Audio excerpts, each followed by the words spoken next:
Hello everyone, welcome to OWTV. My name's Commander X. I'm joined by DPS from Twisted Minds this week, Quartz. How are you doing today, Quartz?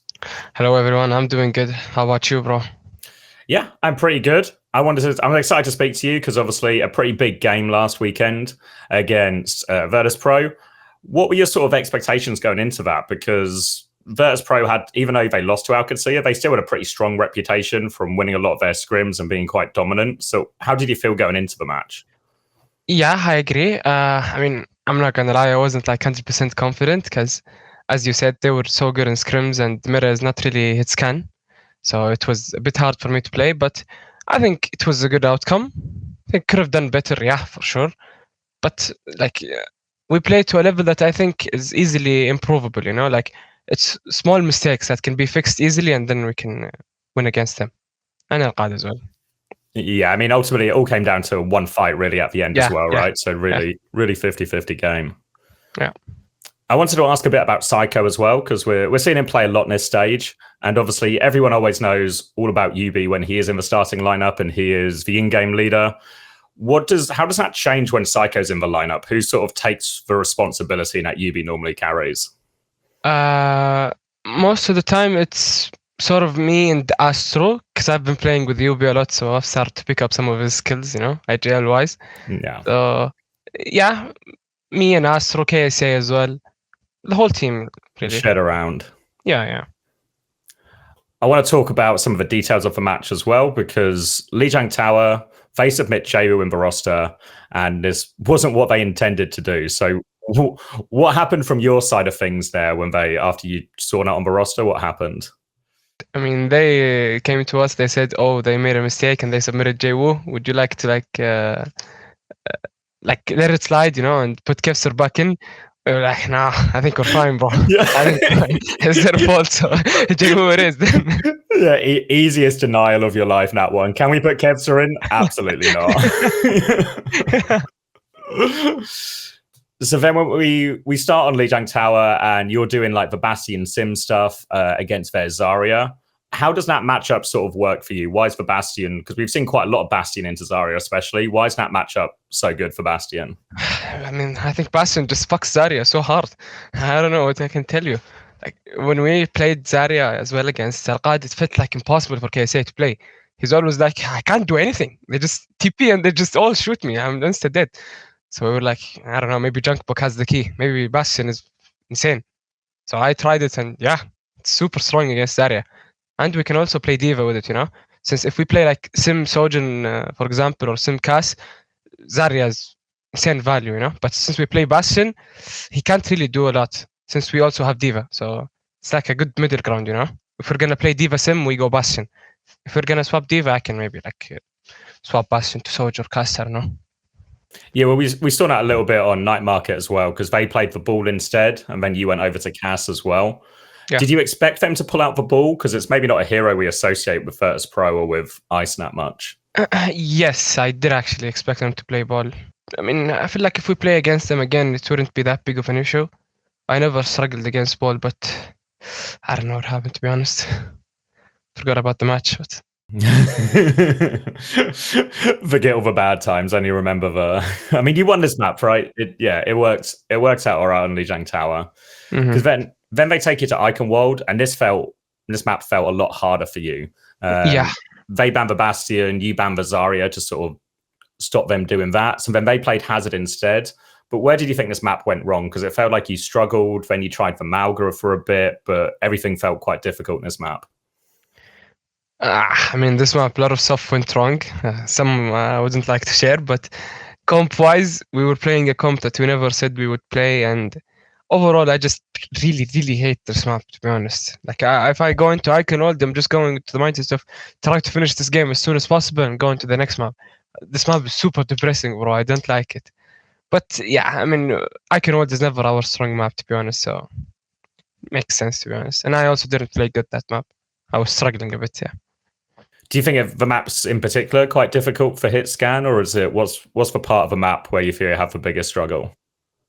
Not the map itself, but like us as a team on Eichenwalde, we never really know like what we want. Like on some maps, for example, you like have a specific rollout for everywhere the payload is, you know, like if the payload is here, you guys go here and then you do this and you do this. But for Eichenwalde, for us, it's sort of random, you know, like decisions come instant. I don't know how to explain it, but we're not the best on Eichenwalde, so maybe we need to put more practice into it.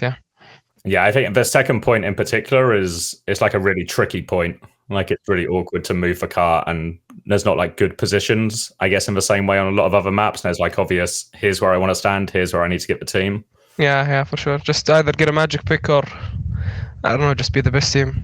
It's hard. It turned around a bit more for you guys once we went over to Junkertown. You got the Zarya mirror here, and it felt like you guys were actually quite far ahead in the Zarya mirror as well. What do you think you guys were doing better so much on that map, or how were you able to get the advantage there? I feel like whenever both teams are playing the same comp, it's all about ultimates. And ultimate-wise, that map, we were doing everything perfect, you know? Like we were planning every ult good. Every ult fight we were winning. We win with one ult, you know? This is like a very big, important point, you know? When you win a fight with one ult, then you are charging the rest of the 4 ults. Then the next fight, you just like, have the advantage to win. So really think if you're playing in Mirror, it's all about the ults. If you win the ult fights, you're just going to win the game. And I think that's what happened there. It was a big stomp, to be honest. Yeah, and I guess once it becomes that type of matchup as well, that's really like your bread and butter on Twisted Minds as well, played these versions of these matchups so much. Yeah, everyone is on his like comfort hero, you know? So it's good for everyone. Then Esperanca, this is where they run more of a ball again. Felt like you had a lot of struggles at the start. Then you swapped Hog for a bit, and that seemed to make it go a little bit better. Where do you think the problems were, and how did the Hog help solve some of them? I mean, to be honest, I don't remember the whole map, but I swear we forgot about Hog. That's the main problem, I think, because we were playing heroes and we kept swapping tanks, but then I think like everyone just noticed, oh, Hog is open, just go Hog, I say. And then the game became instantly easier. But I think if we like started off with Hog or like insta swap to Hog, game could have been a lot easier, because ball is super annoying. And, sometimes Qadsiah alone is not enough, especially when they have like Qadsiah in and just a really strong team, to be honest. Like so hard to beat Qadsiah and Ice on ball. Is the Hog something you practice quite a lot then, as your sort of one of your answers to that type of comp? Yeah. Hog is really good against ball monkeys as well sometimes. Like just makes the game feel a lot easier, you know? Like Ice will be more scared to play. Like he gets punished a lot if he does a wrong play or something. That's why I like Hog. And Hog can also get magic picks. Like if your Hog is good for it, maybe he will one-shot Tracer or one-shot someone, I don't know. So it's good. Yeah, I like it. Yeah, because in the end, it all came down to one fight. You guys nearly made the comeback in overtime in the end. Do you remember much of that last fight? What do you think? It was kind of, maybe it was just like a classic Kevster moment where he just finds the right trades at the right time. Yeah, I mean, I don't know how he killed me there, to be honest. I'll give that to him. I was getting healed by Simple, but I think that's still not enough. So maybe if he didn't kill me there and I was alive, we could have won. I don't know. It looked like a tough fight, to be honest, even if I was alive, but maybe we could have won, yeah. Then sends it to map number 5, Suravasa. And again, we see a bit more of a ball. We also saw you guys start Juno before. Or we saw you start it in previous weeks as well when Lucio was banned. Do you think for the type of comps you play, you just kind of always need the speed, even if Juno's maybe not the ideal option? Yeah, I mean, we always prefer the speed boost. And I think last map, Tracer was banned, so Juno is on paper a good pick, you know, since Juno's biggest enemy is Tracer. It's so hard to deal with.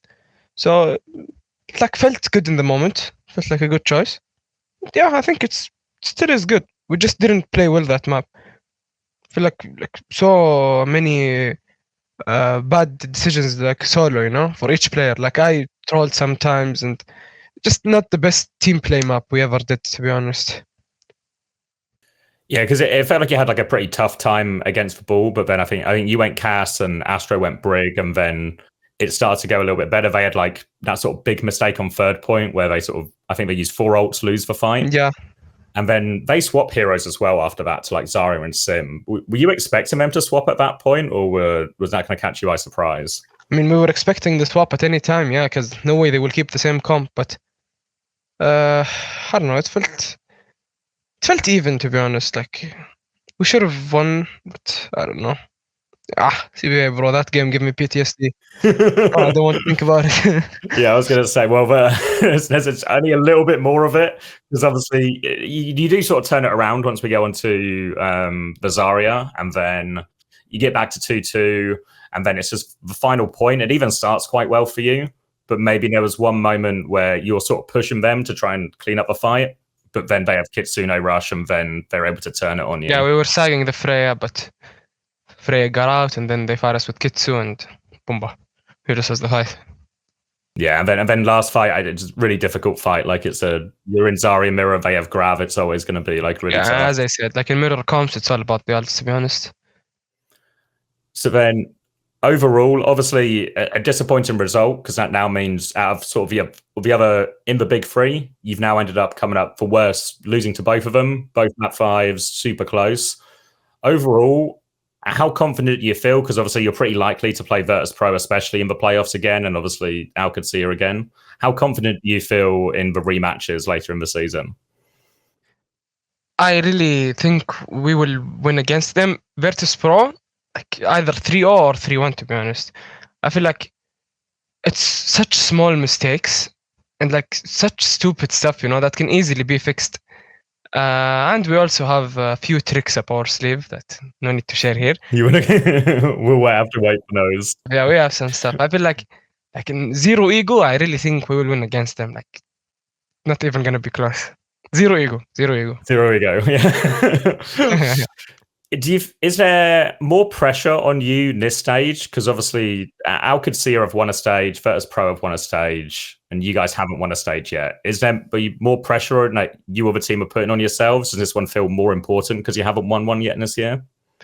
Not really, to be honest. No, my main goal is like actually performing good at LANs. Like I feel like stages just qualify you to LAN. I don't care if you come third or first or second. As long as you qualify, I think that's good enough.